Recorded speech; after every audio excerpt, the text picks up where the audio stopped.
다른 빠진 게 혹시 없죠? 오케이. 이 말씀 같이 보겠습니다. 사무엘하 6장 16절부터 23절까지 말씀입니다. 구약 성경 사무엘하 6장 16절부터 23절까지 구약 성경 472면점에 있습니다. 사무엘하 6장 16절부터 23절까지 말씀 찾으셔서 저와 여러분이 한 절씩 교독하고 마지막 23절 말씀은 같이 읽겠습니다. 16절 말씀 제가 먼저 읽습니다. 여호와의 궤가 다윗 성으로 들어올 때 사울의 딸 미갈이 창으로 내다보다가 다윗 왕이 여호와 앞에서 뛰놀며 춤추는 것을 보고 심중에 그를 업신여기니라.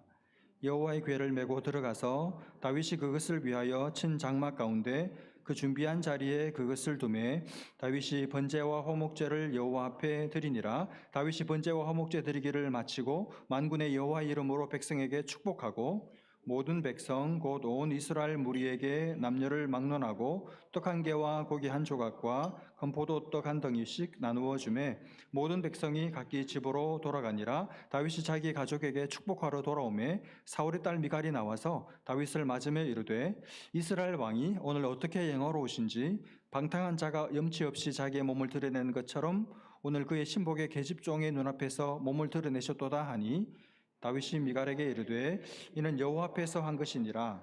그가 내 아버지와 그의 온 집을 버리시고 나를 택하사 나를 여호와의 백성 이스라엘의 주권자로 삼으셨으니 내가 여호와 앞에서 뛰놀리라. 내가 이보다 더 낮아져서 스스로 천하게 보일지라도 내가 말한 바 계집종에게는 내가 높임을 받으리라 한지라. 같이 봅니다. 그러므로 사울의 딸 미갈이 죽는 날까지 그에게 자식이 없으니라. 아멘.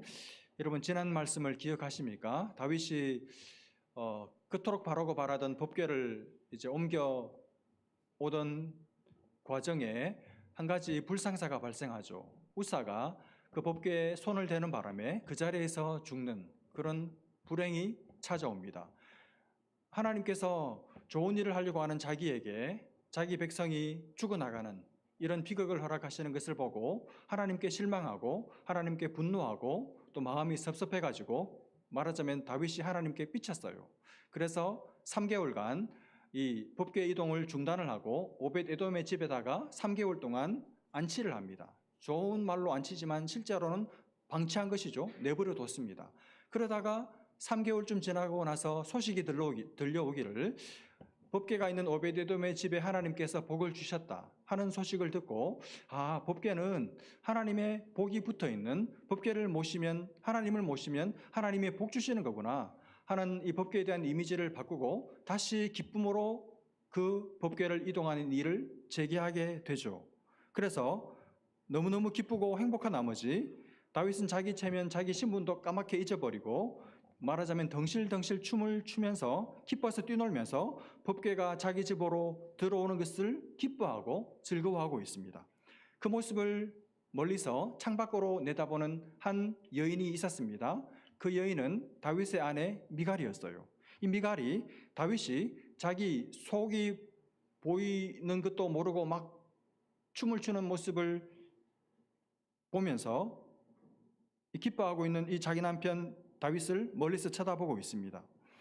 여러분 보통 아내 같으면 남편이 이렇게 기분이 좋아가지고 막 콧노래를 부르고 막 춤까지 추고 이러면 보통 아내 같으면 어떻게 하는 게 맞습니까?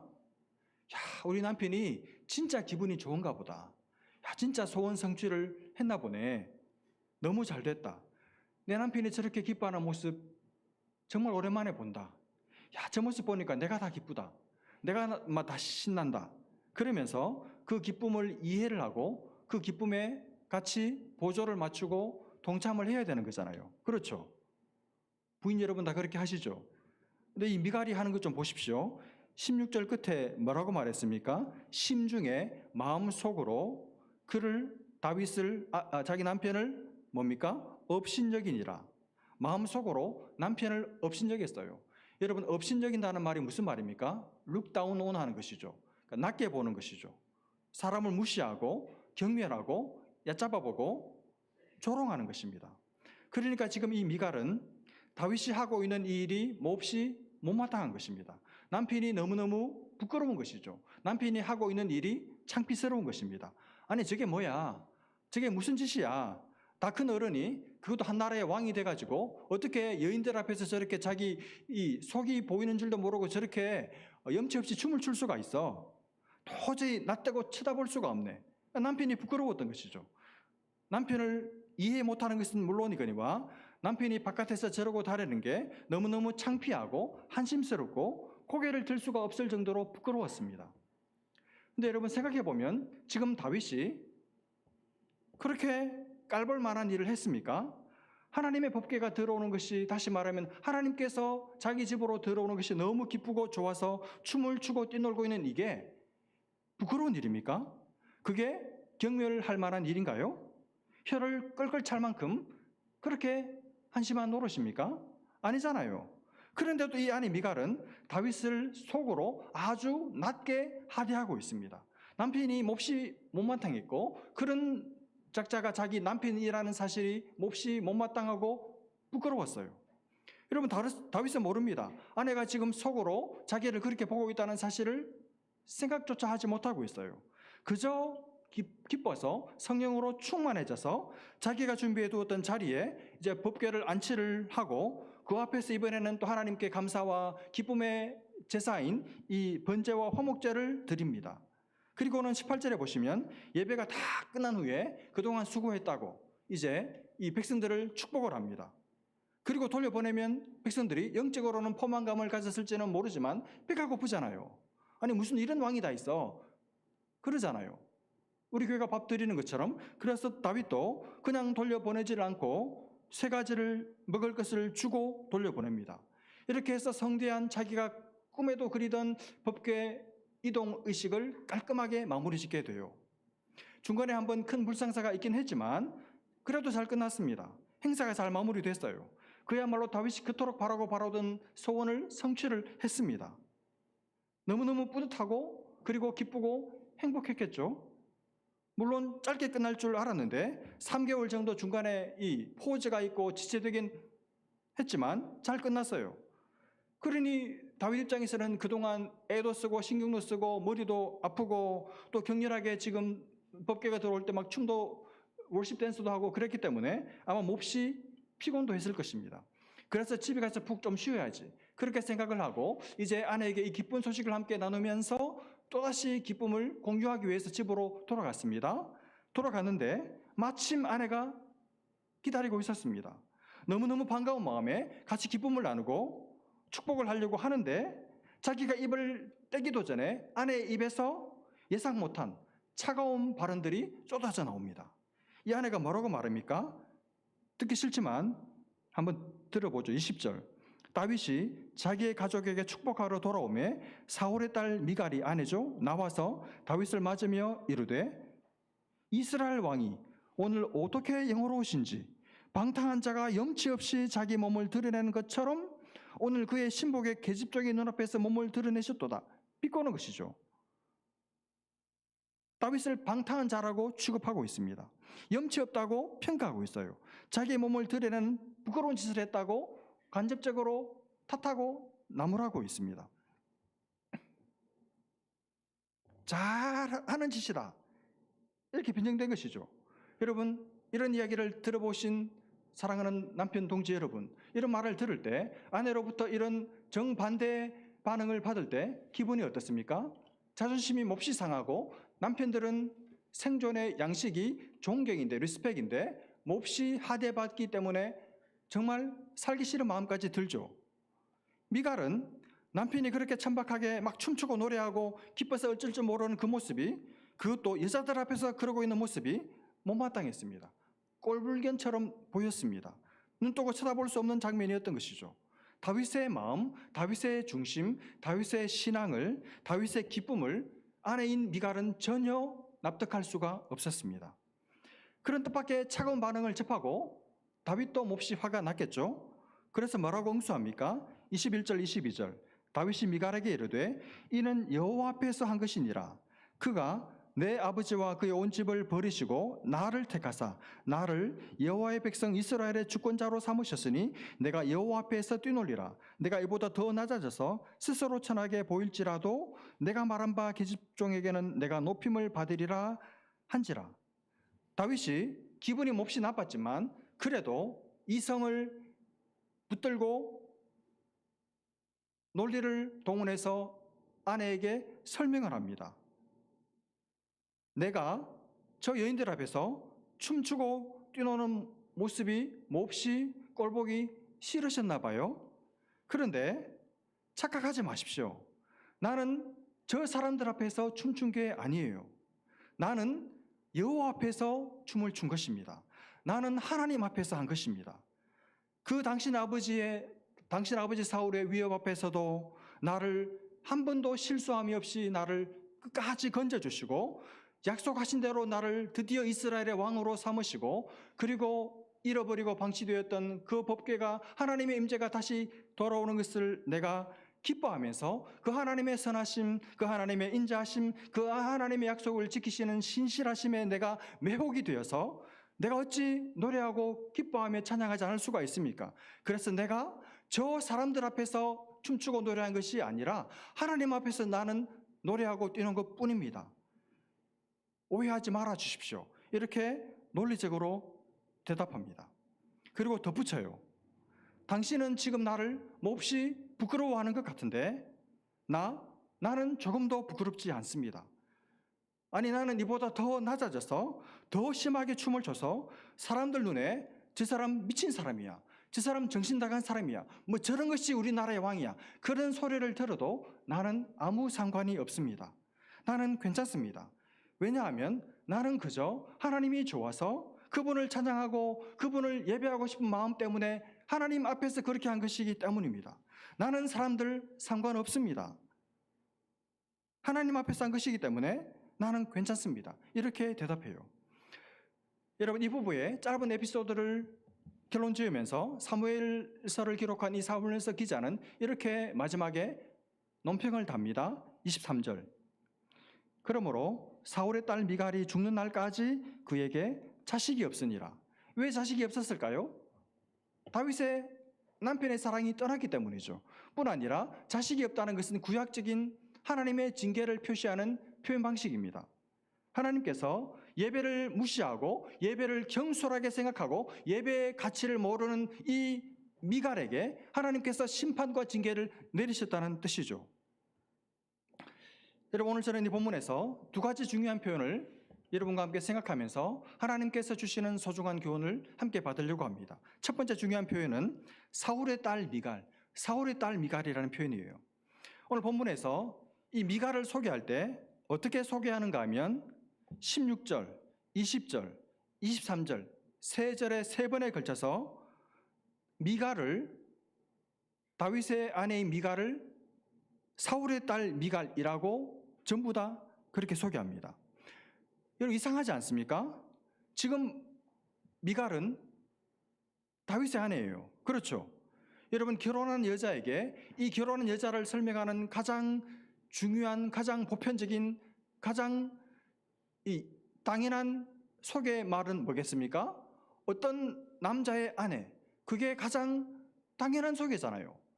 미갈을 제대로 소개한다면 다윗의 아내 미갈, 이게 맞습니다. 그렇죠?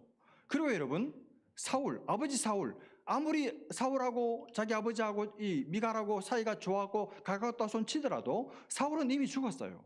죽은 아버지입니다. 언제 죽었습니까? 우리가 사무엘하 6장을 보고 있는데 사무엘상 31장, 사무엘하 1장에서 길보아산 전투에서 사울과 그 세 아들들이 같이 죽었습니다. 그렇죠? 그러니까 이 아버지는 이미 죽은 상황이에요. 그러니까 미갈을 소개하는 글은 당연히 누가 보아도 다윗의 아내 미갈 이렇게 말하는 것이 옳습니다.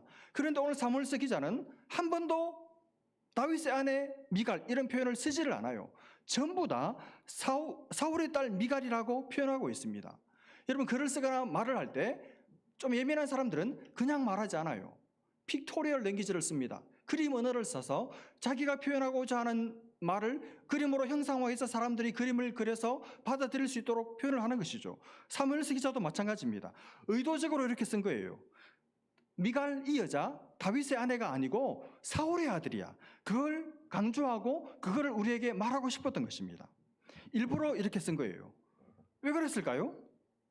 왜 다윗의 아내라고 말하지 않고 왜 사울의 딸이라고 말했을까요? 간단합니다. 다윗의 아내 같지가 않다는 거예요. 남편하고 너무 안 닮았다는 뜻입니다. 다윗의 아내 같지 않다는 말입니다. 다윗하고 너무 안 닮았다는 것이죠. 미갈에게서는 다윗의 어떤 냄새, 다윗의 어떤 분위기, 다윗의 신앙, 다윗의 가슴, 다윗의 열정, 다윗의 주님 사랑하는 마음, 이것을 눈꽃만큼도 찾아볼 수 없다는 뜻입니다. 미갈은 누구를 닮았는가 하면 남편 다윗을 닮은 것이 아니고 꼭 자기 아버지 사울을 닮았다는 말입니다. 죽은 아버지 닮았다는 거예요. 하는 짓이 꼭 지 아버지 사울 같다는 말입니다. 어쩌면 그렇게 죽은 지혜비를 닮았냐 그 말입니다. 그 말을 지금 사무엘서 기자가 하고 싶은 거예요. 여러분 보통 그 아버지의 그 아들, 보통 그 아버지의 그 딸 그러면 좋은 의미로 쓸 때도 있잖아요. 근데 여기서는 아니에요. 나쁜 말입니다. 그야말로 여기서는 욕입니다. 그 나물의 그 밥, 그 말이죠. 못된 것은 지 아버지 닮았구만 그런 뜻입니다. 미갈은 다윗과 달라요. 미갈은 다윗의 마음을 몰라요. 미갈은 다윗의 심정을 전혀 이해하지 못합니다. 미갈은 눈에 보이는 것만 봅니다. 다윗이 왜 그렇게 기뻐하는지, 왜 그렇게 자기 신분을 새까맣게 잊어버리고 춤추면서 저렇게 뛰놀고 있는지, 다윗의 그 입장, 다윗의 가슴, 다윗의 심장, 다윗의 신앙을 미갈은 전혀 몰라요. 사울을 닮았어요. 여러분 사울 어떻습니까? 다윗을 몰랐잖아요. 몰라보니까 다윗을 한 입을 덮고 살죠. 요즘은 저도 그러니까 같이 살지만 따로 자죠. 그렇지만 같이 살잖아요. 그러나 달라요. 같이 살지만 달라요. 생각이 다르고 관심사가 다르고 기쁨이 달라요. 기뻐하는 게 달라요. 한쪽은 세상 재미에 푹 쩔어서 살고 세상 기쁨으로 살고 한쪽은 예배하는 기쁨으로 삽니다. 일주일에 제일 좋은 시간이 1시간 예배 드리는 시간입니다. 예배하는 기쁨으로 살아요. 그러니 다르죠. 결국 기쁨이 다른 사람들은 가는 곳도 달라요. 나중에 달라지게 되죠. 여러분 다윗과 미갈 부부지만 같이 살지만 여러분 다릅니다. 이 두 사람의 차이가 뭡니까? 아니 이 두 사람의 결정적인 차이가 뭡니까? 예배에 대한 태도가 달라요. 예배에 대한 태도가 결정적으로 다릅니다. 다윗은 어떻습니까? 법궤가 들어올 때 하나님 앞에 딱 섰을 때 하나님 앞에서 예배를 드릴 때 기쁨이 막 끌어올라요. 기쁨이 충만합니다. 예배의 자리에 섰을 때 기쁨이 충만해요. 감격입니다. 감격. 그 기쁨, 그 감격을 말로 다 주체를 할 수가 없고 말로 다 표현을 할 수가 없습니다. 그러니 몸으로 표현하는 것이죠. 하나님 앞에서 마음이 뜨거워서 견딜 수가 없습니다. 이 뜨거운 가슴을 견딜 수가 없습니다. 다윗은 지금 사람들이 눈에 안 들어와요. 사람들이 보이지가 않습니다. 세상과 나는 간것도 없고 구속한 주만 보이도다. 하나님만 보여요. 하나님만 크게 보여요. 사람들이 안 보여요. 사람들이 눈에 안 들어옵니다.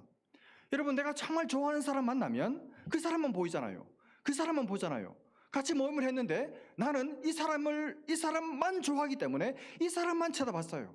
나중에 목사님 제가 그때 그 모임에 같이 있었잖아요. 몰라요. 겉으로 말은 안 하지만 속으로 모르겠어요. 나는 그 사람 안 쳐다봤거든요. 나는 이 사람만 쳐다봤거든요. 이 사람이 마음에 들고 이 사람에게 내가 푹 빠졌기 때문에 이 사람밖에 생각이 안 나요. 애들이 아무리 많아도 여러분 내만 보이잖아요. 내만 보는 거잖아요. 다윗 사람들이 안 보입니다. 하나님만 보여요. 그 하나님 앞에서 다른 사람이 보면 마치 미친 사람인 것처럼 어린아이처럼 춤을 추고 있습니다. 정신줄을 놓고 자기 신분도 까맣게 잊어버리고 완전히 예배에 빠져가지고 예배에 몰입해가지고 찬양 시간에 빠져가지고 기도하는 시간에 몰입하고 하나님의 말씀을 듣는 시간 꿀 빨아먹는 시간인 것처럼 그렇게 말씀이 달고 달아가지고 말씀 듣는 시간에 푹 빠지고 몰입해가지고 그렇게 예배드리고 있습니다. 그게 다윗의 예배입니다. 그러니 하나님께서 기뻐하시죠. 여러분 나한테 빠진 사람을 내가 어떻게 안 좋아해요? 나밖에 없고 내가 최고라고 말하는 그 성도 제가 마음을 안 주겠습니까? 다윗의 예배가 그런 예배죠. 그러나 미갈은 달라요. 아는데도 달라요. 법궤가 들어와도 아무런 감흥이 없습니다. 법궤가 뭔지도 몰라요. 지금 하나님이 들어오고 계신다는, 내가 지금 하나님 앞에 서서 그 하나님의 얼굴을 뵙고 하나님을 예배하고 있다는 그런 의식이 없어요. 임재의식 자체가 없습니다. 미갈의 눈에는 하나님이 안 보입니다. 온통 사람들밖에는 보이지가 않습니다. 정신줄 놓고 미친 사람처럼 저렇게 춤추고 있는 한심에 빠진 자기 남편과 남편과 함께 덩달아서 춤을 추고 있는 정신 나간 여인들밖에는 보이는 사람들이 없어요. 그리고 신경질만 납니다. 짜증이 납니다. 속으로 욕만 나옵니다. 비웃습니다. 그게 미갈입니다. 한쪽은 터질 듯한 감격이 있어요. 감동이 있습니다. 끓어오르는 감사가 있습니다. 넘치는 기쁨이 있어요. 충만한 기쁨이 있습니다. 여기서 죽어도 좋겠다. 이 시간이 내 인생의 프라임 타임이다. 최고의 시간이다. 폭발하는 감격, 폭발하는 기쁨이 있어요. 그러나 다른 한쪽은 무감각합니다. 무감동입니다. 아무런 감동이 없어요. 바위 덩어리입니다. 돌덩어리입니다. 여러분, 이게 예배입니다. 이게 예배의 차이예요. 여러분, 인생의 승부처는 열심히 사는 데 있지 않습니다. 인생의 승부처가 어딘가 하면 예배입니다. 예배. 올 한해 우리 인생이 성공하느냐 실패하느냐, 우리 인생이 승리하느냐 실패하느냐는 예배에 달려있습니다.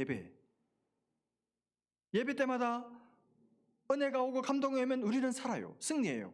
그러나 예배 때마다 졸리고 예배 때마다 딴 생각이 들면 인생은 성공할 리가 없습니다. 두 번째 중요한 표현은 여호와 앞에서라는 표현입니다. 16절 그리고 21절을 한번 보십시오. 다윗이 미갈에게 이르되 이는 여호와 앞에서 한 것이니라. 끝에 내가 여호와 앞에서 예배하리라. 여호와 앞에서 뛰놀리라. 다윗은 지금 하나님 앞에서 예배하고 있다고 주장하고 있습니다. 나는 지금 하나님 앞에서 예배하고 있어. 나는 지금 하나님 앞에 서 있어. 나는 하나님 앞에 서서 하나님을 예배한 것이지 사람 앞에 서 있는 게 아니라는 것입니다. 나는 하나님 앞에 서서 나를 사랑하시고 나를 택하시고 내 부모는 내 아버지는 나를 사람 인격 취급도 안 해서 나를 왕될 제 애목이라고 생각도 하지 않고 그래서 광야에 내버려 두었지만 부모님은 나를 버렸지만 하나님은 나를 아시고 하나님은 나를 사랑하셔서 네가 장차 이스라엘의 왕이 될 거야. 사무엘 선지자를 통해서 기름 부으시고 때가 되어서 약속하신 대로 잃어버리지 않고 잊어버리지 않고 나를 자녀 삼으실 뿐 아니라 나를 이스라엘의 왕으로 삼으시고 지금까지 나에게 인자와 자비를 베푸신 하나님, 그 하나님 앞에 서서 나는 그분을 예배하고 있다는 것이죠. 하나님 앞에서, 이게 다윗의 신앙의 핵심입니다. 여러분, 지금 우리가 드리는 예배는 사람들 앞에 서 있는 게 아니에요. 예배는 하나님 앞에 서는 것입니다. 우리는 사람 앞에 서는 것이 아닙니다. 그러니 무슨 말입니까? 내가 하나님께 한 일인데 당신이 무슨 상관이냐는 말입니다. 당신이 왜 내게 시비를 거느냐는 거예요. 아니, 시비를 걸면 하나님이 내게 시비를 걸면 모를까? 왜 당신이 시비를 거느냐는 거예요. 내가 당신 앞에 선 것이 아닌데, 내가 하나님 앞에서 한 일인데 하나님이 네가 한 그 행동 틀렸어, 잘못했어, 그러면 내가 듣겠지만 하나님 앞에서 한 일을 두고 왜 당신이 난리냐는 것이죠. 하나님께서 지금 내 예배를 받으셨는데, 여러분, 예배를 드리는 사람은 내 예배를 하나님이 받으셨는지 안 받으셨는지 자기가 알아요. 자기가 압니다. 하나님이 나를 기뻐하시는지 나를 싫어하시는지 내가 알아요. 내가 어떻게 부모의 마음을, 아비의 마음을 모르는 자식이 있을 수가 있습니까? 하나님 앞에 사모하는 마음으로, 진실된 마음으로 예배드리는 사람들은 예배드리면서 알아요. 예배드리면서 압니다. 하나님 나를 사랑하신다. 올 한해 하나님 반드시 내게 복 주시고 나를 풍성한 세계로 인도하신다. 예배드리면서 아는 줄로 믿습니다. 하나님께서 내 예배를 받으시는데 네가 무슨 상관이냐는 것이죠. 동조해 주지는 못할 망정, 박수 쳐주지는 못할 망정, 어떻게 나를 속으로 비웃을 수가 있어? 그렇게 사울의 딸 미갈에게 항변하는 것이죠. 여러분, 다윗의 말은 어떻습니까? 맞는 말이죠. 맞는 말입니다. 여러분, 우리가 다윗처럼 예배한다면 너무 사람 신경 쓰지 마세요. 사람들이 여러분이 하는 말을 너무 마음 주지 마시기를 바랍니다. 우리가 예배할 때, 우리는 예배 자리에 앉아서 찬양을 하고 기도를 하고 말씀을 들을 때 하나님 앞에 서서 예배드리고 있는 것입니다. 하나님의 얼굴을 뵙고 있는 거예요. 하나님을 만나고 있는 것입니다. 그러니 사람 쳐다보지 말고 사람 신경 쓰지 마세요. 하나님과 독대해서 하나님을 만나면 되는 것이죠. 우리는 많은 경우에 교회 와서 예배를 드리면서 사람들만 디립다 만나고 가요. 사람들 좋은 소리에 기분 좋았다가 사람들 한마디에 그냥 실망하고 상처받고 가요. 너무너무 어리석은 짓입니다. 여러분, 사람들은 적게 만나고 하나님을 많이 오래 만나시기를 바랍니다. 하나님을 확실히 만나고 가시기를 바랍니다. 하나님 만나러 오시기를 바랍니다. 여러분, 우리가 예배할 때 하나님께서 우리 가운데 계세요.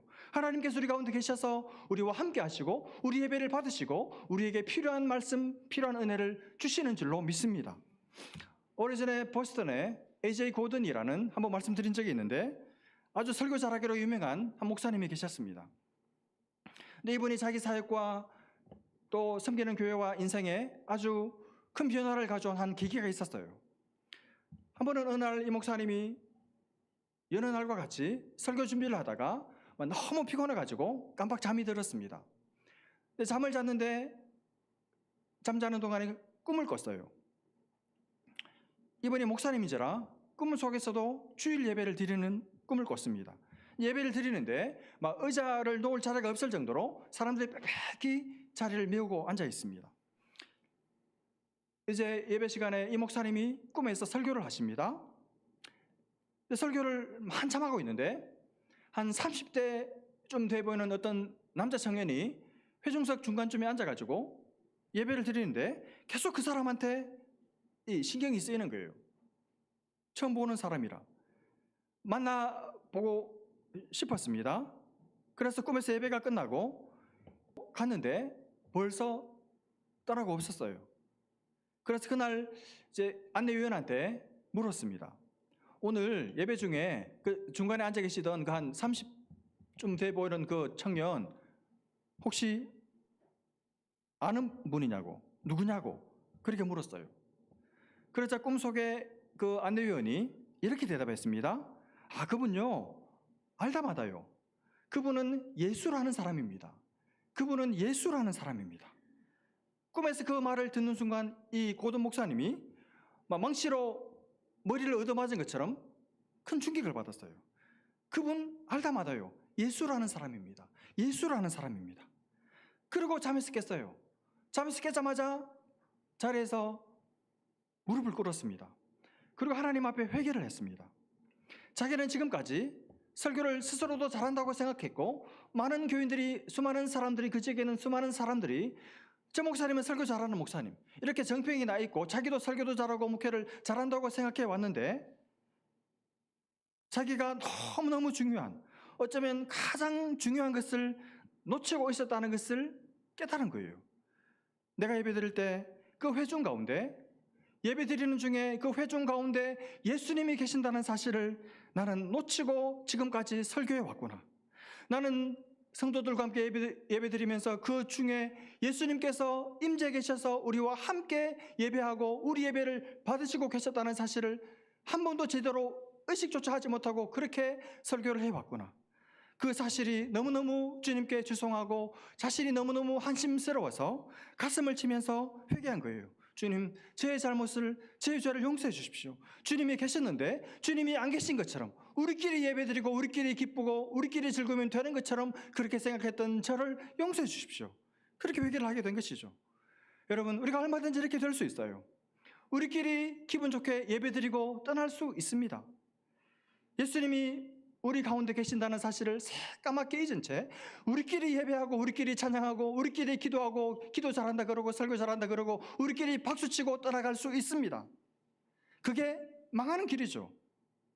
여러분, 우리가 예배할 때 우리가 찬송 부르고 우리가 모여서 기도하고 우리가 하나님의 말씀을 들을 때 주님이 우리 가운데 계세요. 주님이 내 곁에 계세요. 여러분, 주님이 말씀하시는 것입니다. 여러분, 제가 하고 싶은 말들, 제가 하고 싶은 설교들 너무너무 많지만 제가 왜 이 말씀에 제한되는지 아십니까? 본문을 따라가잖아요. 그러면 본문에서 주님이 하시고자 하시는 말씀만 제가 대신 전할 뿐이에요. 제가 하고 싶은 말을 하지 않습니다. 이게 얼마나 답답한 일인지, 이게 얼마나 하기 싫은지, 내가 하고 싶은 말, 내가 정말 하고 싶은 말들을 해서 교회를 내 마음대로 주무르고 싶지만 그게 하나님이 원하시는 바가 아니고 우리 예배 가운데 주님이 임재하고 계시고 주님이 우리 교회의 왕이시고 머리시기 때문에 주님이 말씀하시도록 하기 위해서 제가 입을 묶는 것이죠. 여러분, 설교 시간은 주님이 말씀하시는 시간이에요. 주님이 내 기도를 받으시는 것입니다. 주님이 나의 간구를 들으시는 것이죠. 주님이 나의 숨소리를 들으시고 주님이 나의 신음소리를 들으시는 것이죠. 주님이 나의 찬송을 기뻐서 받으시는 것입니다. 주님이 내 예배를 기다리고 계세요. 나의 예배를 받고 싶어 하세요. 그래서 이 자리에 주님이 먼저 와 계십니다. 여러분, 주님을 기다리게 하지 마십시오. 예배 늦지 마세요. 예배 늦지 마세요. 어떤 자리라도 늦는 사람은 저는 인정하지 않습니다. 늦으면 절대로 비즈니스든 외교든 어떤 일이든 늦는 사람은 선점을 할 수가 없어요. 무조건 일찍 가야 합니다. 예배는 더 일찍 와야 합니다. 어떻게 주님을 기다리게 할 수가 있습니까? 우리가 기다려야죠. 여러분, 주님이 지금 이곳에 계십니다. 이 시간은, 우리가 예배 드리는 이 짧은 한 시간은 주님을 만나는 시간이에요. 주님의 음성을 듣고 그분의 마음을 헤아리고 그분과 만나는 시간이죠. 여러분, 올 한해 미갈이 되지 말고 다윗의 가슴을 가지고 다윗의 예배를 드릴 수 있었으면 좋겠습니다. 기쁨이 있고 감격이 있고 끓어오르는 감사가 있고 눈물이 있고, 그래서 하나님께서 베풀어 주시는 기적과 치유와 회복이 있는 그런 예배를 올 한해 드렸으면 좋겠습니다. 하나님께서 우리 가운데, 주님이 우리 가운데 계신다는 사실을 여러분 절대로 잊지 마십시오. 다윗이 하나님 앞에서 예배했던 것처럼 사람들 신경 쓰지 마세요. 하나님 앞에서, 우리도 하나님 앞에서 예배하는 한 해 되었으면 좋겠습니다. 그렇게 하나님을 예배해서 올 한 해 하나님께서 주시는 능력과 은혜와 복과 그리고 기적을 체험하는 복된 한 해, 복된 교우들 다 되시기를 우리 귀하신 주님의 이름으로 축복합니다. 기도하겠습니다. 하나님 아버지, 은혜를 감사합니다. 하나님 아버지, 내 부모는 나를 버렸으나 여호와는 나를 영접하시리이다.